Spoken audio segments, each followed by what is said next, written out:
काम है। 15 साल शासन करने के लिए नीतीश कुमार जी को दिया। अब हमारे पास विकल्प है चिराग, उससे बहुत अच्छा हमारे नाव को खेप के किनारा लगा सकता है, बिहार को अच्छा विकास दे सकता है।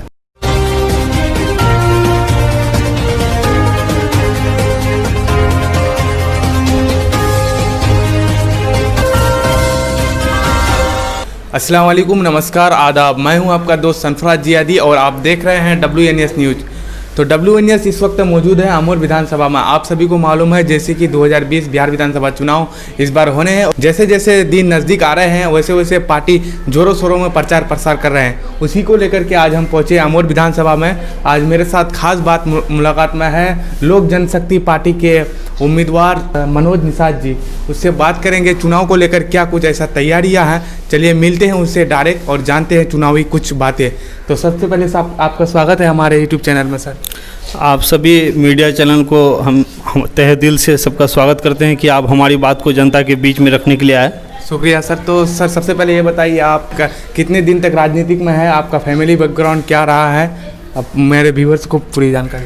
देखिए, मेरा नाम मनोज कुमार निषाद हुआ और हम इसी अमोर की धरती का बेटा हैं। मेरा घर हुआ रौटा और मेरा दधियल हुआ बैसा, जहां अभी बैसा पुल देख रहे हैं। नदी कटान के वजह से हम लोग रौटा में जाके बसे हैं। और मेरा ननिहल हुआ आपका खमेला, जो कि नामनगर पंचायत है। और फिलहाल अभी हम हाल निवास अभी अनगर पंचायत, जो बैसा प्रखंड का सबसे लास्ट का पंचायत है, वहाँ हम रहते हैं। और एक कंप्यूटर शिक्षक के रूप में हम कंजिया हाई स्कूल में काम कर रहे थे और अभी हम राजनीतिक में उतरे हुए हैं। सर आप बोले कि अब मैं कंप्यूटर शिक्षक थे और आप कंप्यूटर शिक्षक हैं, तो आखिर कंप्यूटर शिक्षक रहने के बाद भी आप राजनीतिक में क्यों आए? अमोर विधानसभा के लिए क्या कुछ ऐसा खास देखे कि हमको यहाँ पे चुनाव लड़ना चाहिए? यहाँ के कुछ ऐसा क्या देखे आप? देखिए, बेसिकली हमारा जो पढ़ाई हुआ है, कॉलेज पढ़ाई पटना में हुआ और उस टाइम का कुछ ऐसा हालात था कि हमको विधायक फ्लैट का सर्वेंट क्वार्टर में रह के वहाँ पे हमको अपने पढ़ाई करने का मौका मिला। तो वहाँ जब हम इस माहौल में रहे, विधायक फ्लैट में रहे, तो राजनीतिक के विषय में काफ़ी कुछ जाने। और जब हम अपने पढ़ाई को पूरा करके अपने क्षेत्र में आए, जब हम कंप्यूटर शिक्षक के रूप में कार्यरत कर रहे थे, तो काफ़ी सारा कमियाँ हमारे नज़र में आया। भ्रष्टाचार, शिक्षा में गुणवत्ता में कमी, बहुत सारा चीज़ हमें आया। तो हम सोचे कि नहीं, इसको दुरुस्त करने के लिए एक रास्ता है जो कि राजनीतिक, जिसके लिए हम आए हैं। तो अभी आप अमोर विधानसभा के अलग अलग पंचायत लोगों की जा रहे हैं, क्या रिस्पॉन्स मिल रही है? यहाँ देखा जाए तो अमोर विधानसभा में यहाँ पिछले 8 सालों से 8 बार कांग्रेस का विधायक रह चुके हैं और माना जाए तो हॉट सीट है कांग्रेस के लिए। तो कैसे आप लोगों पे जा रहे हैं, तो कैसी रिस्पॉन्स मिल रही है यहाँ अमोर विधानसभा में? देखिए, सब कुछ जनता के हाथ में है। जनता जिसको जब पसंद कर ले उसको बना देगा। तो 8 बार वो रहा है, अच्छा बात है। उस टाइम जनता उसको पसंद कर रहा था, वो अपनी बात जनता के बीच में रखा। लेकिन सभी किसी का एक टाइम पीरियड होता है, एक टाइम था उनका, और ये तो संविधान का अधिकार है, कोई भी आ सकता है। इस बीच में हम भी एक कैंडिडेट के रूप में आए हैं। सर, आप जिस पार्टी से आए हैं तो ये अमोर विधानसभा मुस्लिम बहुमूल्य है, अमोर विधानसभा खास करके। आप ये बीजेपी से गठबंधन है, आखिर अमोर विधानसभा के जो पब्लिक है इस एनडीओ को पसंद नहीं करते हैं, तो आप लोगों को कैसे क्या समझाएंगे अमोर विधानसभा के लोग? ये बहुत अच्छा क्वेश्चन किए, इसमें हम थोड़ा विस्तार से आंसर देना चाहेंगे। मुस्लिम बाहुबली क्षेत्र ये वाकई में है, लेकिन हम यहाँ राजनीतिक में आए हैं। किसी मंदिर का पंडित बनने नहीं आए हैं, किसी मंदिर का मस्जिद का इमाम बनने नहीं आए हैं। अब जनता जागरूक है, अब चाह रही है कि नहीं, ये हिंदू मुस्लिम को बांट करके जो राजनीतिक करता है उसका राजनीतिक बहुत कम दिन तक चलता है। और जहाँ तक आप बोले मुस्लिम बाहुबली क्षेत्र, तो आपको एक कांड तो सबके दिमाग में होगा, गोधरा कांड। उस टाइम रामविलास पासवान जी जो थे, वो पहला मंत्री थे कि जो इस्तीफा दिए। मुसलमानों की हक की लड़ाई के लिए वो सबसे पहले उतरे। आपको कुछ दिन पहले भी याद होगा कि लालू प्रसाद और रामविलास पासवान का 21 सीट आया था, सरकार बनाने को लेके ये हुआ। तो उनका एक ही कहना था कि मुस्लिम डिप्टी सीएम रहना चाहिए, यानी कि उप मंत्री जो होना चाहिए, डिप्टी सीएम मुस्लिम होना चाहिए। बस वो मुस्लिमों का आवाज़, दलितों का आवाज़, पिछड़ों का आवाज़ तो शुरू से उठाते आए हैं हमारे पार्टी। जो आपके रामविलास पासवान जी, हाँ। अब तो वो नहीं रही है। आप जो पार्टी के राष्ट्रीय अध्यक्ष हैं चिराग पासवान जी, तो कहीं ना कहीं वो कह रहे हैं कि हम जीतने के लिए नहीं आए हैं। कहने का मतलब रहा कि जैसे कि आपका एक बगीचा है, इसमें अगर एक फल अगर मीठा है तो सारा फल मीठा होगा। अब वो रामविलास जी नहीं रहे, लेकिन उस बगीचा का जो फल है चिराग पासवान जी, वो भी मीठा ही है और जनता को बहुत अच्छा संदेश देगा, उसके लिए अच्छा उसके इसमें उतरेगा। अच्छा, हर पार्टी के तरफ से एक नारा है, लेकिन आपकी पार्टी कहने की जो महागठबंधन है, यूपीए है, महागठबंधन यूपीए और एनडीए गठबंधन है, तो महागठबंधन की तरफ से तेजस्वी सरकार जी ने ये ऐलान किया है युवाओं के लिए, अगर मेरी सरकार बनती है तो पहली कैबिनेट बैठक में हम 10 लाख युवाओं को रोजगार देंगे। और वहीं एनडीए की तरफ से नीतीश कुमार जी ने कहा कि अगर हमारा सरकार फिर से बनती है तो हम कोरोना जैसी महामारी बीमारी इस दुनिया में है, हम सबको वैक्सीन देंगे। और आपकी पार्टी की तरफ से क्या कुछ ऐसा है? देखिए, आपका सवाल थोड़ा बड़ा है। पहला सवाल किया आपकी हमारी तेजस्वी सरकार, तो हमारे जो राजनीतिक में आने का जो मकसद है ना, बहुत जगह जब हम लोग छोटे थे, हमारे पापा हाई स्कूल में वर्क करते थे, एक प्यून थे, उस टाइम हम लोग जब छोटा थे, उस टाइम हम लोग गाली देते थे उस सरकार को, लालू प्रसाद को, क्योंकि जब 11 महीना तक उन लोग को तनख्वाह नहीं मिलता था, 18 महीना तक तनख्वाह नहीं मिलता था, वो सब भुखमरी में हम लोग जिए हैं। और आज वो क्या है जो आज वो जेल में है? आखिर कुछ किया है तभी ना। यहाँ सरकार गलत है या प्रशासन गलत है या जस्टिस गलत है? तो जनता को इस विषय में सोचना चाहिए। 15 साल मौका दिए, आपके सामने नया चेहरा है, बहुत कोई किसी का नाम हम नहीं बोलना चाहेंगे। 15 साल बिहार की गद्दी को उसको संभालने के लिए दिए, अब नया चेहरा को दीजिए। जो अभी नंबर 1 में हमारे तेजस्वी जी चल रहे हैं, बिहारी फर्स्ट का नारा को लेके। नीतीश कुमार के विषय में, उनके विषय में ये क्या, जॉब के विषय में नहीं, जॉब के विषय में कहना है कि वो कह रहे हैं कि हम जॉब भी देंगे और वैक्सीन भी देंगे। देखिए नीतीश कुमार के विषय में पूछे आप। चिराग पासवान जी का जनसभा देखे होंगे, अभी चुनाव माहौल में सैकड़ों जगह जनसभा किया है, और बोल रहा है कि चिराग पासवान खुलेआम चुनौती से बोल रहा है कि आप इस चीज़ में घोटाला किए हैं, ऐसा भ्रष्टाचारी हुआ है, ऐसा ये हुआ है। तो अब तक नीतीश कुमार ने प्रेस कॉन्फ्रेंस करके बताया कि नहीं, मेरा ये होना चाहिए, इसमें ये होना चाहिए। जब चाहे वो गलत है चाहे ये गलत है, अगर वो गलत नहीं है, अगर वो घोटाला नहीं किया है, अगर भ्रष्टाचारी साथ नीचे में नहीं है, नल जल में भ्रष्टाचारी नहीं है, तो उसको जनता के सामने बोलना चाहिए ना कि जो चिराग पासवान जी बोल रहे हैं वो गलत है, ये ऐसा नहीं है। यानी तो अपने ऊपर में वो सीबीआई जांच बैठाए, वो तो इसका जवाब नहीं दे रहे हैं। अब तक आप जवाब सुने, इतना सारा चुनाव भी सभा में गए, अब तक यानी कि सारा जनता चिराग पासवान का सुन रहा है कि नहीं, ये फलना जगह भ्रष्टाचारी कर रहा है, नल जल में हो रहा है भ्रष्टाचारी और सब जगह हो रहा है। तो उसके कान तक क्या आवाज़ नहीं गया है? उसको स्टेटमेंट देना चाहिए ना प्रेस कॉन्फ्रेंस करके। कहने कहीं इससे पहले आपकी पार्टी जो है लोक जनशक्ति एलजेपी पार्टी, तो एनडीए के साथ गठबंधन थे और वो नीतीश कुमार भी, कहने कहीं आपके जो राष्ट्रीय अध्यक्ष है चिराग पासवान जी भी उसको लेकर के कह सकते थे।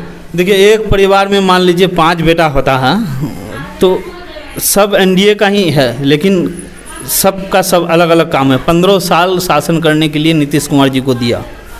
अब हमारे पास विकल्प है चिराग, उससे बहुत अच्छा हमारे नाव को खेप के किनारा लगा सकता है, बिहार को अच्छा विकास दे सकता है। एक समय था उनको मौका दिया गया, अब नया जनरेशन को दो, नया तरीका से काम करे, इस विषय में कार्य होना चाहिए। कहने के आप देखा जाए तो आखिर चिराग पासवान जी और बीजेपी और जदयू ये तीनों पार्टी गठबंधन थे, क्या कुछ ऐसा हुआ कि जो आपके सिर्फ ये नीतीश कुमार जदयू से अलग होकर के चुनाव लड़ रहे हैं और एनडीए में गठबंधन है, आखिर क्यों ऐसा? देखिए, गठबंधन नाम तो ना बहुत, लेकिन अब पॉलिटिक्स में उतना खुल के हम नहीं बोल सकते हैं। सबसे पहले होना चाहिए कि गठबंधन का राजनीतिक को हटाने के लिए किसी को कुछ आवाज़ उठाना चाहिए। यहाँ हम वोट किसी के चेहरे पे देते हैं, वहाँ जाके कुछ और हो जाता है। इस पे कोई नया कानून बनना चाहिए, कुछ सॉफ्ट ये होना चाहिए कि जो जनता जिसको सही से चुने उसका राजा चुना जाए। ये गठबंधन सब पे विचार होना चाहिए। तो सर, आपकी पार्टी यहाँ पे कितने सीटों पर चुनाव लड़ रहे हैं पूरे बिहार में? 143 सीट। अच्छा, 143 यानी कि 122 में बहुमत है। तो आपकी पार्टी की अगर सरकार बनती है अकेले, तो फिर वो क्या बीजेपी के गोद में बैठेंगे या अकेले ही अपना सत्ता में बैठेंगे चिराग पासवान जी? जब अकेले हो जाए तो क्यों किसी के गोद में बैठेगा? जनता का साथ है, एक दिन में कोई नायक बन सकता है, जनता चाहेगा किसी को कुछ बना सकता है। जब जनता उसको अकेले ये करने के लिए देगा तो क्यों किसी के गोद में बैठेगा? तो सर आप जो चुनाव लड़ रहे हैं तो अमोर विधानसभा में किन किन मुद्दों को लेकर के चुनाव में खड़े उतरे हैं? यहाँ तो गिनाने के लिए मुद्दा बहुत है, क्योंकि सभी विधानसभा से देख रहे हैं यहाँ का बदहाली, यानी कि इस विधानसभा के साथ एक ऐसा व्यवहार हुआ है कि आपके सरकार किसी और पार्टी का और यहाँ का एमएलए किसी और पार्टी का। ये 1-2 दिन पहले शायद आपका न्यूज़ था या किसी का, मस्तान जी दे रहे थे इंटरव्यू, उसमें बोला गया कि यहाँ हॉस्पिटल बना हुआ, वहाँ कुत्ता लाओ उसे बैठो, तो डॉक्टर के देवे तो बोले पूछ जे NDS है, एमएलए छीसते ती आप पूछवे जे NDS है। हम अगर एमएलए रहते तो वहाँ भूख हड़ताल में रह जाते, वहाँ किसी भी तरह से डॉक्टर की सेवा देते, क्योंकि कुत्ता को बैठने के लिए नहीं बनाया हुआ हॉस्पिटल। तो ये बात है। वो कहने के वो अब्दुल जलील मस्तान जी वर्तमान विधायक है, वो कह रहे हैं कि सत्ता में मेरी सरकार नहीं है, और कहने के जो हम मेरा जहाँ तक होता है वहाँ तक करते हैं, उससे आगे हम नहीं कर सकते हैं। जब वो खुद अपने से कबूल कर पा रहे हैं कि ये काम हम सत्ता में नहीं रह के हम नहीं कर पाएंगे, तो क्यों प्रयास कर रहे हैं? अपने से कबूल कर रहे हैं ना कि हाँ, तो जनता को भी सोचना चाहिए कि उसी पार्टी का एमएलए को यहाँ से जिताएं जिसका सरकार बने, जिससे ज़्यादा से ज़्यादा काम आए, इस विषय में सोचना चाहिए। तो ये बताइए, अगर आप यहाँ पे कामयाबी पैर चूमती है आपकी, तो सबसे पहले अमोर विधानसभा के लिए आपका मैनिफेस्टो, मेन एजेंडा क्या रहेंगे यहाँ के युवाओं के लिए और मजदूरों के लिए? सबसे पहले तो यहाँ का शिक्षा व्यवस्था सुधार करेंगे, क्योंकि अगर शिक्षा रहेगा तो आदमी विकास खुद अपना आप रास्ता निकाल लेगा। दूसरा, मजदूरों के लिए पलायन को रोकने के लिए कुछ इंडस्ट्री की व्यवस्था की जाएगी, और जो योजना है पुल पुलिया रोड सड़क, वो तो ऑटोमेटिक है, वो स्पेशल जो पैकेज होता है वो होता ही है काम, लेकिन कुछ स्पेशल काम इस दिशा में होगा। नहीं, इससे पहले आपकी पार्टी की तरफ से भी है और आप भी कह रहे हैं कि मतलब नीतीश के सरकार में विकास नहीं हुई है, तो विकास नहीं हुई तो देखा जाए तो हर जगह रोड है, गली नली सब है, फिर आप कैसे कह रहे हैं? नहीं, विकास हुआ है लेकिन संतोषजनक विकास नहीं हुआ है। नहीं, ये तो नहीं कि हाँ 15 साल राज किया, बहुत हद तक वो डेवलप किया है। एक जंगल राज से मंगल राज में आया है, लेकिन अब मंगल से हमको मंगल ग्रह में जाना है। तो विकास को, यानी कि एक रफ्तार, एक ज़माना था कि हम लोग 10 पैसे लेके जाते थे, चॉकलेट मिल जाता था। अभी आप 10 पैसे खोजिए तो जब वहाँ डेवलपमेंट हुआ है। एक ज़माना था कि हम लोग लालटेन में पढ़ाई करते थे, हम लोग जब हाई स्कूल में थे, मैट्रिक जब कर रहे थे, उस टाइम बल्ब का रोशनी नसीब नहीं हुआ था। और उसके बाद जब कॉलेज लाइफ गए तो वहाँ पे हम लोग को 100 वाट का बल्ब पे पढ़ाई करना हुआ, लेकिन आप 100 वाट का बल्ब अभी खोजिए तो क्षेत्र में कहीं नहीं मिलेगा, हर जगह LED मिलेगा। तो समय के साथ आदमी को विकास का एक नया ये चाहिए। अच्छा सर, ये बताइए, अगर इससे पहले लालू जी की सरकार रहे 15 साल, फिर नीतीश जी की सरकार है, तो ये बताइए किसके सरकार में सबसे ज़्यादा कार्यकाल हुआ? नहीं, ये दोनों में अगर कंपैरिजन किया जाए तो ये आसमान ज़मीन का फ़र्क है।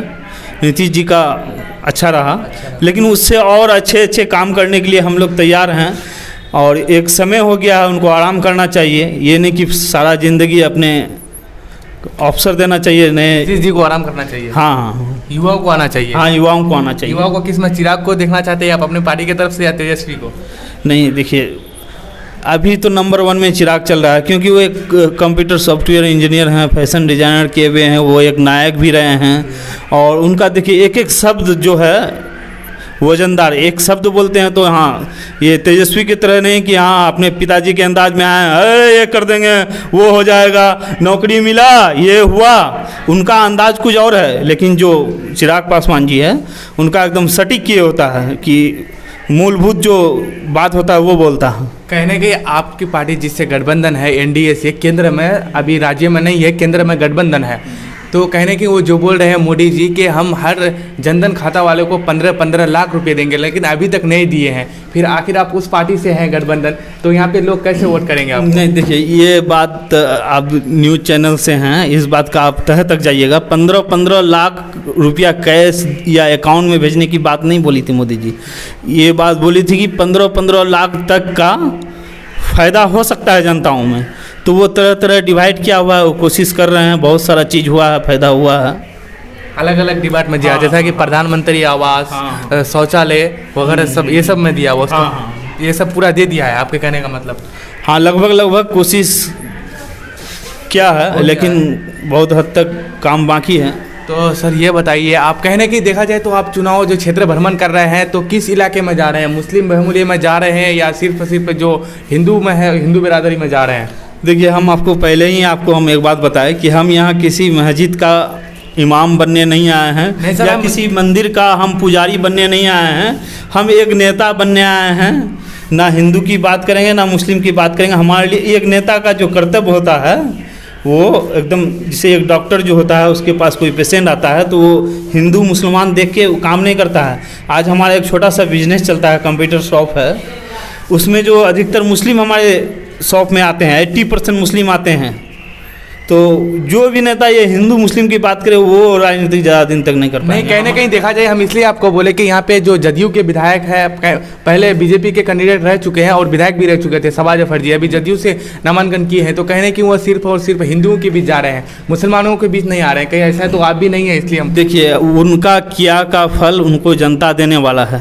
वो सिर्फ हिंदुओं को, वो सोचता है कि हम हिंदू का ठेकेदार हैं और हिंदू का सारा वोट लेके हम इतना दिन राज किए। वो तो खुद अनुकंपा में आए हैं, जनता जान रहे हैं, एक बार नहीं 2-2 बार मौका दिए, उनका काम से सब जान रहे हैं। अभी वोट लेना है तो वो आ जाते हैं अपने, कहाँ भैया देवो नहीं वोट। देखिए, हम जनता के सामने विकल्प हैं। हम आपके सामने सुरजापुरी भी उतना ही अत्यक अच्छा से बोलवा पाम कि तिकावा नहीं पाबो, और खोटा भी इतना अच्छा से बोले पाओ कि ते कहमे नहीं पाओ। नहीं, आप किससे बिलोंग करते हैं, सुरजापुरी या कोल्हिया से? देखिए, हम तो आपको शुरू में ही बताए कि मेरा ननियल हुआ खमेला, जो कि खोटा बाहुबली क्षेत्र इसमें है, और मेरा दधियल हुआ बैसा और हाँ सुरजापुरी क्षेत्र में हुआ, और हेडक्वार्टर बैसा जो है प्रखंड, उसके बगल में मेरा निवास स्थान हुआ, घर है। तो जनता को चाहिए सुविधा। देखिए, हम हेडक्वार्टर में हैं, ज़्यादातर जनता को ज़रूरी होता है कि हाँ ब्लॉक का काम हो, थाना का काम हो, हॉस्पिटल, वो तीनों हमारे घर से 2 मिनट के रास्ता में है। और दूसरा प्रखंड आता है अमोर। हम अपने घर से अगर अमोर जाना चाहेंगे 10 मिनट में हो जाएंगे। जनता के सामने एक नया चेहरा, नया विकल्प हम लेके आए हैं कि अगर हमें चुनता है वो, तो वो उसको परेशानी से एकदम मुक्ति मिल जाएगा। कोई एक छोर उधर नहीं जाना पड़ेगा और एक छोर इधर सिरसी नहीं जाना पड़ेगा। नहीं, सूत्रों के हवाले से ये पता चल रहा है कि यहाँ पे हर बार जो वोट होती है, राजनीति होती है, तो कोल्हिया और सुरजापुरी के बिरादरी में वोट लेने का काम करते हैं यहाँ। इसमें आप क्या किस मुद्दे को लेकर? तो इसीलिए तो हम जनता को कह रहे हैं कि हमें तोरा सनी बिचम जे कहे छूँ, हमें दोनों तरफ बिचर एकदम बात कहे छूँ। हमें कोल्हियो छी, सुरजापुरी छी। हम यानी कि अगर ती सुरजापुरी बोलबो तो हमें सुरजापुरी छी, क्योंकि दोनों जगह हम सब भाषा जानी। I want to also speak English, I know English, I am no Urdu. हम उर्दू में भी, उर्दू अल्फाज को भी अच्छी तरह बयां कर सकते हैं, क्योंकि हम इस्लामिक, इंडो इस्लामिक कल्चर जो है उसको पढ़े हैं। मुस्लिम बाहुबली क्षेत्र में रहे हैं हम। अलीगढ़ मुस्लिम यूनिवर्सिटी जैसे क्षेत्र में पढ़ाई किए हैं, जामिया मिलिया जैसे जगह में हम रहे हैं। तो हम उर्दू जवान को भी इतने खूब से बयां कर सकते हैं कि आप पकड़ नहीं पाइएगा कि ये नॉन मुस्लिम बोल रहा है या मुस्लिम बोल रहा है। तो सर आप ये बताइए, आपके जो मुकाबला होगी यहाँ पे अमोर विधानसभा में, तो किस पार्टी से हो सकती है? देखिए, मुकाबला हमारा किन्हीं से नहीं है, वो जनता तय करेगा कि किनको नायक बनाना है, किसको क्या करना है। सब कुछ जनता जनार्दन, जनता के हाथ में है। फिर भी सोच किससे हो सकती है मुकाबला, टक्कर? अभी तो त्रिकोणीय चौकोणीय समीकरण चल रहा है, हम वो क्या बताएं। वो तो आप फील्ड में घूम रहे हैं, वो जनता से आप पूछ सकते हैं। लेकिन जहाँ तक उम्मीद है, क्षेत्र भ्रमण से हमें आशा है कि अच्छी बहुमत की जीत होने वाली। फर्स्ट सेकेंड में आ सकते हैं? नहीं, जीत होने वाली है, अच्छी हाँ, अच्छी बहुमत से जीत होगी। आप देखिए, एक जनता को नेता चाहिए और वो नेता का सारा गुण जो हो वो हम पे है। और तो सर जाते जाते आप अमोर विधानसभा के जितने भी युवा, मजदूर, बूढ़े, नौजवान जितने भी हैं, तो क्या संदेश देना चाहेंगे हमारे यूट्यूब चैनल के माध्यम से? हम सभी को संदेश देना चाहते हैं कि आपके बीच में इस साधारण सा आदमी जो आपके साथ कदम से कदम मिला के चलता है, इस नाचीज को कोई टिकट दिया है, उस टिकट का सम्मान करें और एक अच्छा नेतृत्व के दिशा में अमोर विधानसभा को लेकर चलें। देश का और इस राज्य का, बिहार का भविष्य है चिराग पासवान जी, उसका दामन हम थामे हैं। हमारे हाथों को मजबूत करें, उनके हाथों को मजबूत करें, तो सही विकास का फ़ायदा लें अमोड़ विधानसभा में। ये हमारा चुनाव निशान है बंगला छाप, जो कि बैलेट पेपर में 3 नंबर के सीरियल में आएगा, और भारी से भारी मत 3 नंबर बंगला छाप मनोज कुमार निषाद को वोट देके चिराग पासवान जी का हाथ को मजबूत करें और विकास की गंगा बहाएं। बहुत बहुत शुक्रिया सर आपका, आपने मुझे इतना कीमती टाइम दे करके मेरे पास वक्त बिताई। बहुत बहुत आपका भी धन्यवाद कि हमारी बातों को जनता के बीच में रख रहे हैं। बहुत बहुत धन्यवाद। Thank you sir. तो ये थे मेरे साथ मनोज निषाद जी, जो लोक जनशक्ति पार्टी के उम्मीदवार है अमोड़ विधानसभा के। इसका कहने का मतलब है जो हमारे राष्ट्रीय अध्यक्ष है चिराग पासवान जी, युवा है, लगनशील कर्मठ है, कहने की इसकी सरकार बनती है तो यहाँ पे कई सारे युवाओं को जॉब दिलाने का काम करेंगे और इंडस्ट्रियाँ लाएंगे, सारी कंपनियाँ खुलेंगे। तो आज तक के लिए इतना है तक। अगर हमारे यूट्यूब चैनल में आप नए हैं तो चैनल को सब्सक्राइब कर दीजिएगा और बेल आइकन को प्रेस कर दीजिए।